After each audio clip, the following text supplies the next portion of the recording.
আজ বাংলাদেশ জাতীয়তাবাদী স্বেচ্ছাসেবক দলের ৪৫তম প্রতিষ্ঠাবার্ষিকী। নানা আয়োজনের মধ্য দিয়ে প্রতিষ্ঠাবার্ষিকী পালন করছে নোয়াখালী ও নড়াইলের নেতাকর্মীরা। এ নিয়ে আরও জানাতে সরাসরি নোয়াখালী ও নড়াইল থেকে যুক্ত হচ্ছেন সহকর্মী মাওয়া সুজন এবং শরীফুল ইসলাম। প্রথমেই যাচ্ছি নোয়াখালীতে। সুজন, প্রতিষ্ঠাবার্ষিকী উপলক্ষে নেতাকর্মীদের উপস্থিতি কেমন দেখছেন জানাবেন।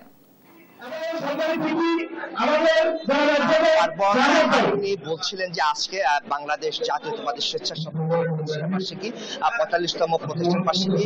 আপনাকে জানিয়ে রাখতে চাই ১৯৮০ সালের এই দিনেই ঠিক শহীদ প্রেসিডেন্ট জিয়াউর রহমান হাত ধরে এই জাতীয়তাবাদী স্বেচ্ছাসেবক দলের প্রতিষ্ঠা হয়। তখন থেকে বিভিন্ন আন্দোলন সংগ্রামের মধ্য দিয়ে দমন পীড়নের মধ্য দিয়ে হামলা মামলা এবং হুলিয়ার মধ্য দিয়ে কিন্তু স্বেচ্ছাসেবক দল আজকে ৪৫তম যে প্রতিষ্ঠাবার্ষিকী পালন করছে নোয়াখালীতে।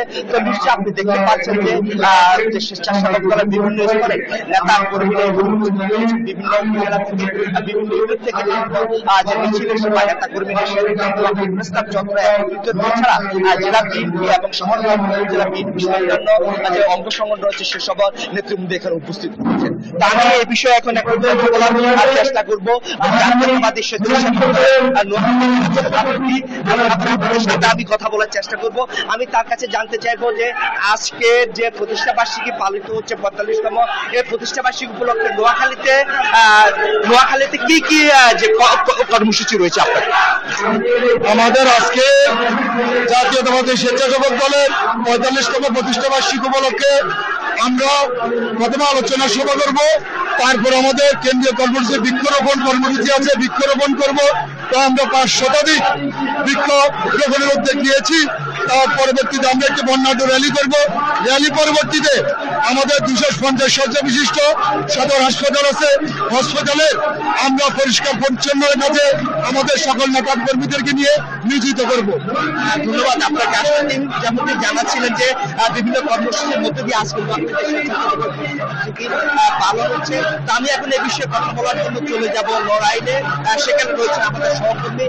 আপনি নড়াইলের সর্বশেষ খবর আমাদেরকে জানাবেন।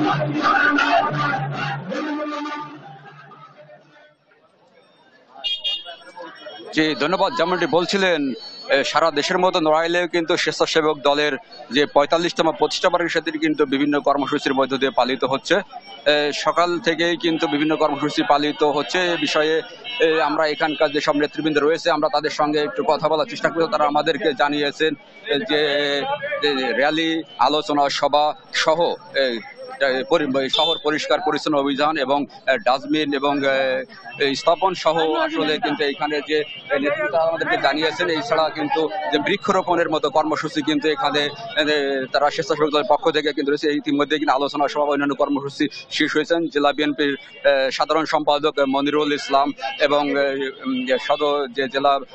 সাবেক জেলা বিএনপির সাবেক যুগ্ম সাধারণ সম্পাদক আলী হাসান, জেলা বিএনপির সাবেক সিনিয়র সহসভাপতি জুলফিকার আলী মন্ডল, সদর উপজেলা বিএনপি এবং জেলা স্বেচ্ছাসেবক দলের আহ্বায়ক মঞ্জুরুল সাইদ বাবু এবং সদস্য সচিব আরিফুজ্জামান মিলন সহ অন্যান্য নেতৃবৃন্দ কিন্তু এই আলোচনা সভায় কিন্তু ইতিমধ্যে বক্তব্য রেখেছেন। তো এই বিষয়ে আমরা একটু জানার চেষ্টা করছি যে আর কি কারণে বা কি কর্মসূচি তারা পালন করছে সে বিষয়টা আমরা কথা বলার চেষ্টা করছি। এখানকার যে স্বেচ্ছাসেবক দলের যে আহ্বায়ক রয়েছেন খন্দকার মঞ্জুরুল সাইদ বাবুর কাছ থেকে একটু জানার চেষ্টা করছি।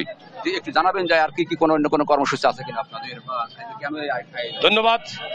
নড়াইল জেলা স্বেচ্ছাসেবক দল কেন্দ্রীয় নির্দেশে স্বেচ্ছাসেবক দলের আজকে যে ৪৫তম প্রতিষ্ঠাবার্ষিকী, শহীদ রাষ্ট্রপতি জিয়াউর রহমান ১৯৮০ সালে স্বেচ্ছাসেবক দল গঠন করেন।